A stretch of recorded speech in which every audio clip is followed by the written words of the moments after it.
See, everyone knows where the new money lives in Phoenix, Arizona. North Scottsdale, the luxury high-rise condos, the sprawling custom homes on acreage lots. But what about the old money? You know, the families that have been here for generations. You know, the neighborhoods with real history before tech salaries and TikTok came along. So today I'm taking you inside these Phoenix neighborhoods where the old money is still very much so alive and well. And some of these spots, they're gonna surprise you. So first, let's define what the old money is. We're talking multi-generational stability, long-term family wealth, and of course, legacy neighborhoods, many other neighborhoods of which that are still in Phoenix today that are named after these people. So let's dive in. I'm gonna give you 6 areas or zones where old money thrives and has been doing so for decades, if not centuries, here in Phoenix. Now first, let's start probably with the most obvious. This is gonna be the town of Paradise Valley. See, people nowadays know Paradise Valley as the most affluent town or suburb in the entire Phoenix metro area because it is known for its sprawling estates,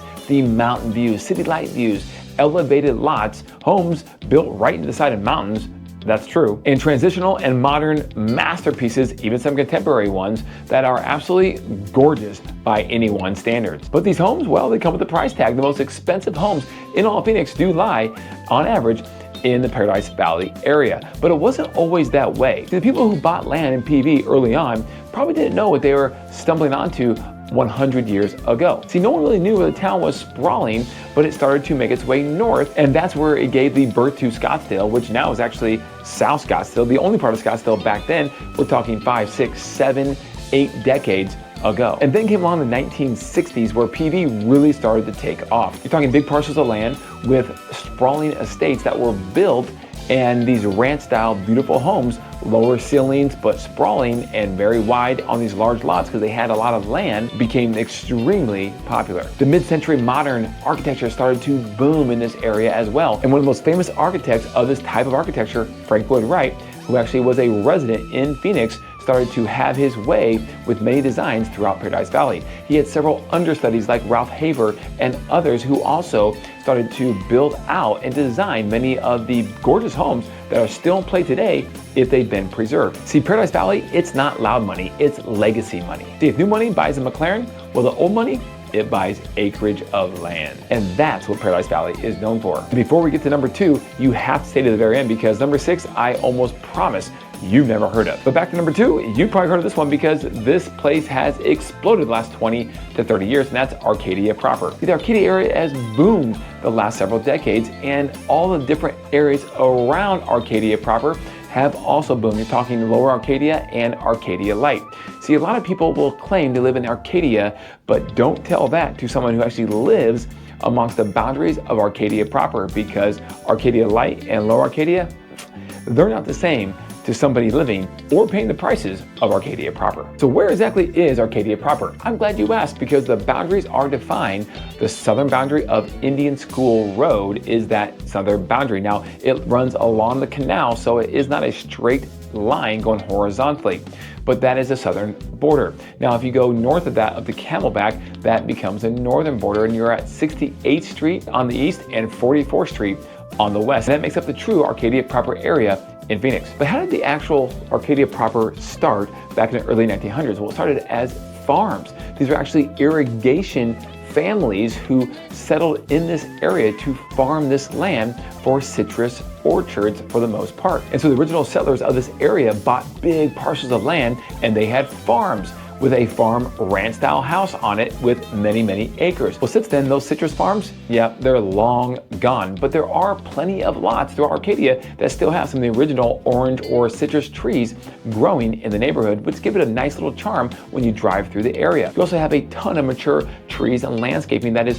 not just citrus, but huge, gorgeous shade trees that are decades and decades, if not hundreds of years old. So what Arcadia is really known for are their large lots. Think 3/4 of an acre to an acre now, with most of these huge farms back in the early 1900s being subdivided and rezoned over the many, many years. But the ranch style home is what Arcadia is known for, with the shaker style shingle, maybe the lower roofs, and the space in your front and backyards for the family to play around. Think amazing views. In Arcadia Proper, to the north, you have the iconic Camelback Mountain, and depending on the lot that you have, it is staring right at you in your face and it is gorgeous. So if you get one of those lots that has unobstructed views right up to Camelback Mountain and the Camel Head, that's the ones you're going to pay premium for nowadays. But Arcadia is known as having a great family atmosphere. You're talking younger families with kids, but ones that have a lot of money. Now, some of this is generational.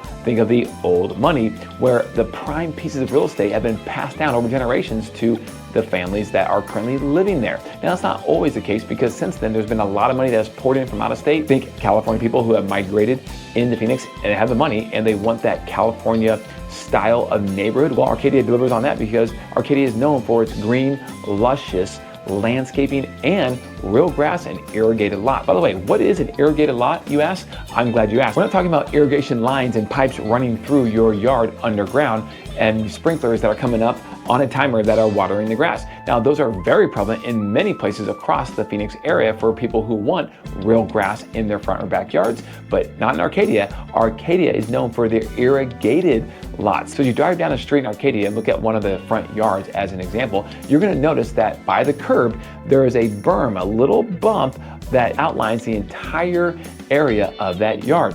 And then the grass sinks down just a little bit, a couple inches, and then it's flat and usable on the yard. Well, these lots are irrigated, meaning there is a valve in the back of the lot, typically in most houses, in which the city actually releases water certain times of the day, certain times of the year, and water comes out of a spigot in the back and it actually floods the back and front yards. Now, this only lasts for a few hours because it gets soaked into the roots, but it's a much, much cheaper way to keep real grass in your front and back yards than using the normal watering system on a timer with the sprinklers. And because that water sits down there, you don't have to do it that often, even during the summer, and yet you still have a green, luscious lawn. This is amazing, because this is what they developed back in the mid-1900s to be able to water all of these citrus trees that were growing in this area. So it's a really fun fact, and it really lends to the history of Arcadia, and one of the reasons why a lot of old money haven't given up their land and still live in Arcadia. The next area, number 3, is going to be the Phoenix Country Club area. But Kelly, I thought this was just a private country club. Well, it is, but think of a lot of money living around that course in that area,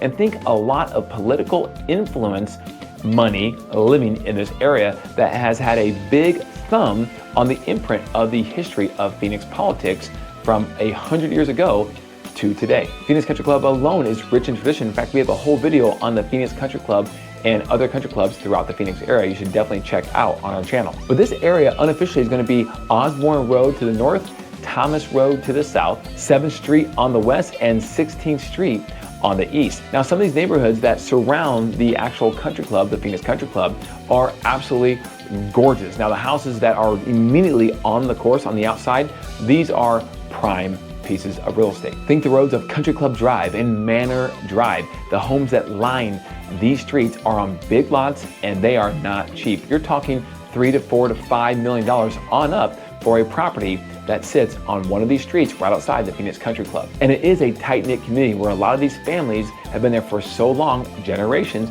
that they know each other, and there's a lot of influence that is passed along living in this area. So when you buy an expensive luxury home in this Phoenix Country Club area, you're not just buying the real estate, you're buying a little piece of that history and probably some connections with networking that you will not regret having. 4th on the list is going to be the Biltmore Estates. Now, this is Arizona's OG luxury development that everyone, for the most part, kind of knows about. The Biltmore in general is known as the financial district of the entire Phoenix area, so you have a lot of money, a lot of high-paying jobs living in this area. But not everyone can afford a piece of real estate in the Biltmore Estate because it's pricey, and there have been a lot of influence and people who have been holding real estate in there, again, for generations. Now, this whole area is tied directly to the iconic Arizona Biltmore Hotel and Resort, which is a Waldorf hotel resort, and it is amazing. Now, presidents going back 100 years or so have all stayed at the Arizona Biltmore. When they come to town, this is a very famous place that most of these iconic people, whether in politics or maybe entertainers, they choose to stay. Think the Roaring 20s and even through the 1930s, a lot of the wealth in that era, of course, before the Great Depression, was generated and lived right there in the Arizona Biltmore area. Oh, and from an architecture standpoint, the resort and the whole area has a huge Frank Lloyd Wright imprint all over it. You'll see when you go down to the resort, it is a masterpiece of architecture that a lot of it is still there today. See, this was luxury in Phoenix well before luxury was actually cool. And for housing in Biltmore Estates, well, these are the premier lots outlining around and surrounding the actual golf course of the Biltmore. These are big lots and sprawling estates, and they range anywhere from $3.8 million for about 8,000 square feet up to a recently sold property at $9.5 million for just under 15,000 square feet. So old money? Yeah, they're highly entrenched all around the Biltmore area. The fifth area is going to be the North Central Corridor, specifically the Murphy Bridle Path that runs right up and down Central Ave. See, in my personal opinion, Central Avenue just doesn't get quite enough credit for all the real estate and the neighborhoods that surround it and flank it on both sides. The Central Corridor is amazing. Now, even though it's in the North Central Phoenix area, it is actually a pretty safe area. You have a lot of old wealth, again, that purchased big lots back 100 years ago that have kept a lot of this land over the years. Think doctors, attorneys, legacy business owners, and multi-generational sprawling ranch estates. Think large lots, horse privileges, horse farms in some areas as well. See, this is not loud money, this is quite understated money. And you have, again, irrigated lots in the Central Corridor area, very similar to Arcadia Proper. And this Central Corridor area with the Murphy Bridle Path approximately is around Glendale Road to the north, all the way down to Camelback on the south. And you're talking 7th Avenue on the west to 7th Street on the east. It creates a nice rectangle of gorgeous sprawling ranch estates. And if you get a smaller lot in this area, you can get in currently for around the mid $500,000 mark. That will get you about 1,500 square feet plus or minus. But if you want one of those beautiful sprawling homes, which are very popular in this area, you're gonna be paying a couple $1 million up to, right now, there's one at $4.3 million for about 5,800 square feet. And by the way, it's gorgeous. See, the Central Corridor is just the opposite of the Scottsdale Flash. And well, that's the whole point. Now the sixth one I'm gonna show you, this one is incredible that no one talks about. It's extremely underrated, and this is called Bartlett Estates. Now look at the map, you can see the northern border is Missouri Avenue and the southern border is going to be Camelback Road. On the western border, it's 20th Street, on the eastern border is 24th Street. And if you zoom out, you can see that this is right around the Biltmore area as well, but it's not the Biltmore Estates. So even though it's right across the street, no one talks about it, and yet you have in this little pocket sprawling ranch lots that are an acre to 2+ acres or larger, with absolutely gorgeous homes that are just tucked away, and all the attention of the Biltmore stays east of 24th Street, and right there on the west side is Bartlett Estates. From a housing standpoint, Bartlett Estates, you're talking $2.8 million for a teardown just to get in, and it goes all the way up currently to about $12 million for an 11,000 square foot mansion. Again, a lot of old money loves this little pocket. They settled in this area decades and decades ago, and they are just fine with no one knowing they even live right there. Because at the end of the day, old money, they don't want attention, they want land. And Bartlett Estates, in that circle, it has both. Now, at the end of the day, Phoenix, it's not that old of a city on the grand scale, looking at the history of other American cities spread out across our entire country. But it does have a lot of people who did, of course, settle the city and were the pioneers of the Phoenix area. As you can see, most of them settled around the central nucleus of what is the central to north central area of Phoenix today. And the old money loves that area. Why? Because most of this has to do with land, space. And with that land comes higher property values, more privacy, and a lot of other perks that you just don't get if you're buying into a neighborhood that doesn't have all of that. Now, that being said, there's no secret. The national media will tell you that there's a lot of money pouring into Phoenix and have definitely been doing so, especially since COVID. So even though this video is about old money, where's a lot of the new money parking their money and buying real estate? Well, let me give you 5 hot takes on that right now. Number 1, Arcadia Light and Lower Arcadia. See, even though you might have some new money and you could afford Arcadia Proper, if you don't want to go through the process of tearing down a property and spending all of that money to be inside those boundaries, Arcadia Light is a great option. You may still have to do a major renovation, you may still have to do a lot of that work, but you're not going to be in it for as much money, and you're still going to be right in the mix of all the walkability and all the mom and pop stores, coffee shops, and boutique shopping that you really, really want with the lifestyle that comes with living in Arcadia. Next is going to be the South Chandler area, the Ocotillo area. See, there's a lot of tech jobs going down there, especially with the huge plant of Intel that's down there amongst other big tech manufacturing companies. But you have a lot of money down in Ocotillo, and that's a great place that a lot of people with new money are choosing to go to if they want to have an alternative to, say, Scottsdale. See, in Ocotillo, you have a lot of unique things. One of those is going to be water. See, a lot of properties are on actually man-made lakes throughout the entire Arcadia area. So if you're looking for something like that, Arcadia could be a good choice. Third is going to be the easy one. It's going to be Scottsdale. But specifically, I'm going to give you two different areas within Scottsdale. We're talking Old Town Scottsdale, where the nightly scene is buzzing and going off literally 7 days or nights a week. But if you're going to Old Town Scottsdale, you're going there for that lifestyle, the high-paced entertainment, the vibe, and that's going to be typically in a upscale, high-rise luxury condo. There are some home options around there that are gorgeous, that are obviously more expensive, but if you want luxury, you're looking at the high-rise condos, and there's a lot of options down in the Old Town Scottsdale area. But if you have that new money and you want to buy something luxurious, but you don't want to be in a high-rise condo with that much buzz going on all the time, then Central Scottsdale is where those people are going. Think the Kierland Commons area, Scottsdale Quarter area, right there with Cactus Greenway and that Central Scottsdale hub that extends really from Shea Boulevard up to about Frank Lloyd Wright Boulevard. You have a great mixture in this area, from the option of having a high-rise condo at the Optima Kierland or Optima McDowell Mountain that is actually being built right now, and several of the future projects coming, like the park where the old Cracker Jacks used to be. But there's a lot more options for houses, single-family homes with yards. In fact, big yards. Think the Cactus Corridor with acre-plus lots and no HOA that are flat and usable, that people absolutely love if they can get their hands on them. See, a lot of new money are tearing old houses down on these lots, and they're building $5 million plus mansions that are sprawling custom estates on these lots because they want the usability of having a large lot, privacy, and space for their family and kids to play. And the fifth and last one I'll give you is the other area that rivals Paradise Valley when it comes to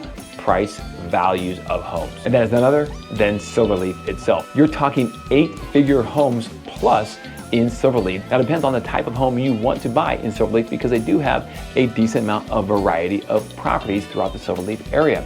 But the creme de la creme lies in the Upper Canyon of Silverleaf. Silverleaf is just adjacent to DC Ranch, but it sits up in the foothills of the McDowell Mountains with some of the most spectacular city light views you will find in all of Phoenix. And Silverleaf's only been developed over the last 20 years or so, so a lot of the homes are newer, and you have newer construction. A lot of the newer styles, transitional, modern, are being built in the Silverleaf area, but you have some mega mansions that are 20,000 square feet plus up in the Silverleaf area that demand an extremely high price. And along with that, you also have the Silverleaf Country Club, which is private. Now, you don't have to join it if you live in Silverleaf, but it certainly is a phenomenal option, one of the best clubs you're going to find probably in America, let alone the state of Arizona. So if you're new money coming to Phoenix and you have a lot of it, Silverleaf probably going to be the place you want to check out first. And looking for you, we sell homes in all of these areas, and we've recently closed properties in all 5 of these areas, including everything from Silverleaf down to Ocotillo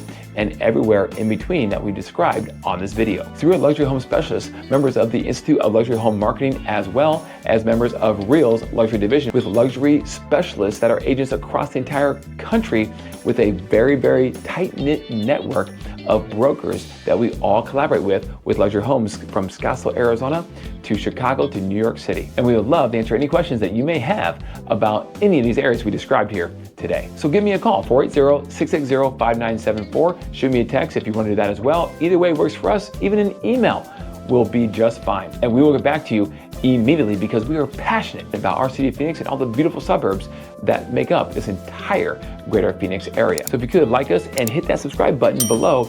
And if you still think that Phoenix is a very expensive place to live compared to other cities nationally, then check out the video on the next screen.